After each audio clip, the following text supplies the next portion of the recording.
Hello दोस्तों, मैं रघुवीर स्वागत करता हूं आपका डिफरेंट क्लासेस में। इससे पहले मैं आपको बता चुका हूं कि मैं इस चैनल के माध्यम से आपकी फिजिक्स कंप्लीट करा रहा हूं। ठीक है दोस्तों, फिजिक्स में जो हमारा आज का टॉपिक है वो है सरल आवर्त गति यानी सिंपल हार्मोनिक मोशन। इसका जो पार्ट 2 है वो मैं लेकर आ चुका हूं और इसका जो पार्ट 1 था वो मैं इससे पहले वाली वीडियो में आपको कंप्लीट करा चुका हूँ। ठीक है दोस्तों, अगर अभी तक आपने इसका पार्ट 1 कंप्लीट नहीं किया है तो आप पार्ट 1 जरूर कंप्लीट कीजिएगा। इसमें जो है मैंने इसकी बेसिक नॉलेज आपको कंप्लीट करा दी है। ठीक है दोस्तों, और इस पार्ट 2 में जो है मैं आपके लिए ज्यादा से ज्यादा क्वेश्चन लेके आ चुका हूँ। चलिए बढ़ते हैं अपने टॉपिक की ओर और देखें आज के जो है टॉपिक में वो किस तरह से क्वेश्चन आए हैं। ठीक है दोस्तों, तो पहला हमारा क्वेश्चन हो जाएगा कि यदि लोलक की लंबाई 4 गुनी कर दी जाए। ठीक है दोस्तों, ध्यान से पढ़िएगा।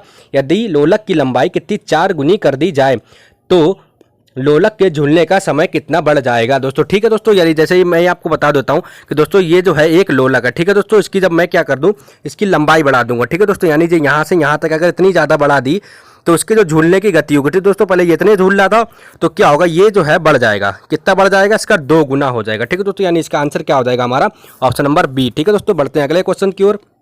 तो अगला क्वेश्चन है हमारा, भू स्थिर उपग्रह का आवर्तकाल कितना होता है, यानी इसका टाइम पीरियड जो है वो कितना होता है। तो दोस्तों इसका जो टाइम पीरियड हो जाएगा वो कितना हो जाएगा हमारा 24 घंटे होता है। ठीक है दोस्तों, यानी कि कितना हो जाएगा ऑप्शन नंबर ए। ठीक है दोस्तों, आपने देखा होगा कि ये जो पृथ्वी होती है इसके चारों ओर जो चंद्रमा चक्कर लगाता है वो कितने घंटे में। ठीक है दोस्तों, तो पूरा जो चक्कर लगाने में से टाइम लगता है वो 24 घंटे लगते हैं। इसलिए क्या है कि भू स्थिर उपग्रह का आवर्तकाल कितना हो जाएगा दोस्तों, हमारे लिए कितना हो जाएगा 24 घंटे। अगले क्वेश्चन की ओर बढ़ते हैं। अगला क्वेश्चन हम देख लेते हैं। अगला क्वेश्चन है हमारा, कंपन करने वाली वस्तु 1 सेकंड में जितना कंपन करती है उसे क्या कहते हैं।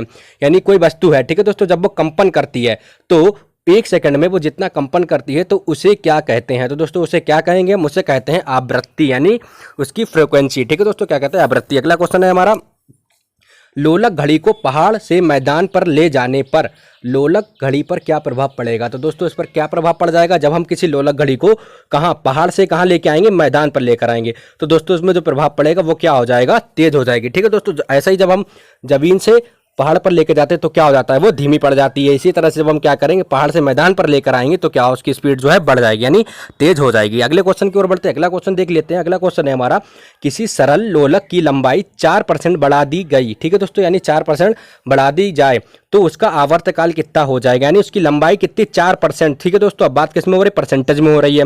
तो दोस्तों सेम वही प्रोसेस रहेगा कि 4% बढ़ाई गई तो कितना हो जाएगा इसका, यानी इसकी जो आवर्तकाल है वो कितना बढ़ जाएगा, 2% जो है इसका आवर्तकाल बढ़ जाएगा, यानी इसका ऑप्शन नंबर सी जो है वो आंसर ठीक है। अगला क्वेश्चन देख लेते हैं। अगला क्वेश्चन है हमारा, सरल लोलक घड़ी को उपग्रह पर ले जाने पर आवर्तकाल क्या होगा। ठीक है दोस्तों, यानी अब कहाँ की बात हो रही है कि पहले तो पहाड़ों की बात हो रही थी, लेकिन अब कहाँ की हो रही है, अब उपग्रह पर। ठीक है दोस्तों, कहाँ, उपग्रह पर ले जाने पर इसके आवर्तकाल में क्या डिफरेंस हो गया, यानी इसका आवर्तकाल जो है वो कितना हो जाएगा। तो दोस्तों कितना हो जाएगा इसका आवर्तकाल, इसका आवर्तकाल यानी इनफाइनाइट, यानी क्या हो जाएगा, अनंत जो हो जाएगा, यानी इसका ऑप्शन नंबर सी जो है वो आंसर सही है। अगला क्वेश्चन देख लेते हैं। अगला क्वेश्चन है हमारा, सर्दियों में लोलक की लंबाई घट जाती है। ठीक है दोस्तों, अर्थात सर्दी में लोलक का आवर्तकाल भी कम हो जाता है, इस कारण घड़ी किस प्रकार गति करेगी। दोस्तों आपने देखा होगा जब सर्दियां आती हैं तो क्या होता है कि लोलक घड़ी जो होती है, यानी लोलक की जो है वो लंबाई घट जाती है, इस कारण जो है उसकी घड़ी का जो है आवर्तकाल जो है वो क्या कम हो जाता है। तो ऐसा क्यों होता है, तो जो इस प्रकार जो घड़ी गति करती है उस गति को हम क्या कहते हैं। तो दोस्तों जो गति करेगी उसे हम क्या कहेंगे। तो दोस्तों इसका जो आंसर हो जाएगा वो हो जाएगा हमारा ऑप्शन नंबर ए, यानी क्या हो जाएगा, घड़ी की जो गति है वो क्या हो जाएगी, तेज हो जाएगी, यानी घड़ी जो है वो तेज चलने लगेगी। अगला क्वेश्चन देख लेते हैं। अगला क्वेश्चन है हमारा, सरल लोलक का आवर्तकाल निम्न में से किस पर निर्भर नहीं करता है। किसकी बात हो रही है दोस्तों, अच्छे से देखिएगा, निर्भर नहीं करता है। तो दोस्तों ये किस पर निर्भर नहीं करता है, ये लोलक के द्रव्यमान पर निर्भर नहीं करता है, यानी इसका ऑप्शन नंबर सी जो है वो हमारा क्या राइट आंसर हो जाएगा। अगला क्वेश्चन जो हम अगला क्वेश्चन देख लेते हैं। अगला क्वेश्चन है हमारा, आवृत्ति का असाई मात्रक क्या है। तो दोस्तों आवृत्ति यानी फ्रिक्वेंसी जो होती है उसका असाई मात्रक क्या हो जाएगा। दोस्तों उसका असाई मात्रक जो है वो क्या होता है, वो होता है ऑप्शन नंबर ए हो जाएगा हमारा क्या, यानी हर्ट्ज। हर्ट्ज जो है वो किसका, आवृत्ति का मात्रक होता है। अगला क्वेश्चन देख लेते हैं हम। क्वेश्चन नंबर 10 जो है वो हमारा क्या है, यदि लोलक की लंबाई 4 गुनी कर दी जाए तो लोलक के झूलने का समय कितना हो जाएगा। तो दोस्तों अब जैसा अभी मैंने इससे पहले वाला आपका क्वेश्चन कंप्लीट कराया था, सेम उसी तरह से ये भी क्वेश्चन आ गया है कि यदि लोलक की लंबाई 4 गुनी कर दी जाए तो लोलक के झूलने का समय कितना हो जाएगा। तो दोस्तों अभी मैंने बताया था, तो कितना हो जाएगा ये आप बता देंगे। ठीक है दोस्तों, तो आप इसमें ये कमेंट करके बताइएगा कितना हो जाएगा। अगला क्वेश्चन हम देख लेते हैं।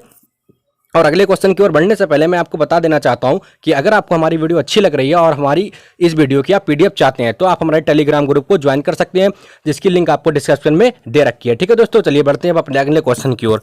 तो अगला क्वेश्चन जो है वो हमारा है, लोलक घड़ियां गर्मियों में क्यों सुस्त हो जाती हैं, इसका क्या कारण है। तो दोस्तों तो यानी जब गर्मियां आती हैं तो लोलक घड़ी जो होती हैं वो हल्की हो जाती है यानी सुस्त हो जाती हैं। तो इसका कारण क्या है, तो इसका जो कारण हो जाएगा वो क्या हो जाएगा कि लोलक की लंबाई जो है वो क्या होती है गर्मियों में बढ़ जाती है, जिससे इकाई दोलन में लगा समय भी बढ़ जाता है। इसलिए क्या हमें जो घड़ी है वो क्या लगती है कि घड़ी सुस्त हो गई। ठीक है, तो इसका आंसर जो हो जाएगा वो क्या हो जाएगा हमारा ऑप्शन नंबर सी जो है इसका आंसर राइट हो जाएगा। अगला क्वेश्चन है हमारा लोलक की आवर्तकाल यानी लोलक की आवर्तकाल यानी क्या हो जाएगा, इसका जो लोलक की जो टाइम पीरियड होती है तो इसका जो टाइम पीरियड होता है लोलक का वो किस पर निर्भर करता है। तो दोस्तों ये किस पर निर्भर करेगा, ये जो है वो सिर्फ और सिर्फ किस पर निर्भर करता है, लंबाई के ऊपर निर्भर करता है। ठीक है दोस्तों, यानी जो लोलक का जो टाइम पीरियड है वो किस पर, यानी ये है अगर इसका जो लंबाई कम होगी तो क्या ये कम ऐसे ऐसे मूव करेगा और अगर बढ़ा देंगे तो क्या है ये ज़्यादा मूव करने लगेगा। ठीक है दोस्तों, तो ये जो है इसकी लंबाई पर डिपेंड करता है। अगला क्वेश्चन देख लेते हैं। अगला क्वेश्चन जो है हमारा क्वेश्चन नंबर 13,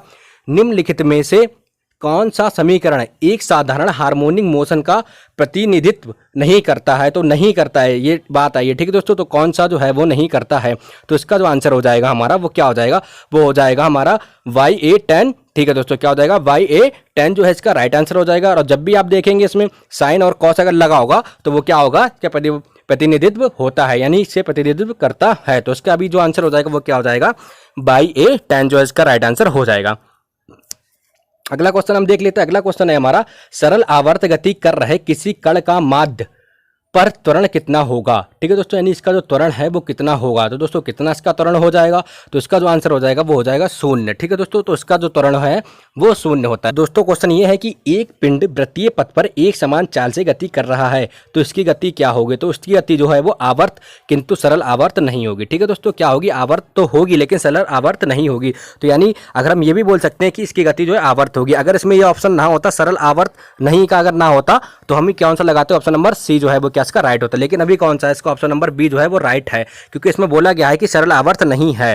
ठीक है दोस्तों, ये भी आपको बताया गया है, इसलिए इसका जो आंसर जो है वो क्या हो जाएगा, ऑप्शन नंबर सी जो है इसका आंसर हो जाएगा। दोस्तों हमारा जो अगला टॉपिक होने वाला है वो होने वाला है तरंग यानी वेव। वेव जो है वो उसका अगला टॉपिक होने वाला है। ठीक है दोस्तों हमारी जो फिजिक्स की टाइमिंग है वो मंडे टू ट्यूसडे है, ये रात में 8 बजे होती है। इसी तरह से हमारी जो बायोलॉजी की टाइमिंग हो जाएगी वो हो जाएगी वेडनेसडे टू थर्सडे, ये भी रात में 8 बजे होती है। और हमारी जो केमिस्ट्री की टाइमिंग है वो फ्राइडे टू सैटरडे, ये भी रात में 8 बजे होती है। तो प्लीज़ आप हमारे चैनल को अभी सब्सक्राइब कीजिए। ठीक है दोस्तों, और अगर आप इसका पार्ट 1 देखना चाहते हैं तो आप राइट क्लिक कीजिएगा, और अगर आप इसकी पूरी प्ले लिस्ट चाहते हैं तो आप लेफ्ट क्लिक कीजिएगा। ठीक है दोस्तों, मिलते हैं नेक्स्ट वीडियो में।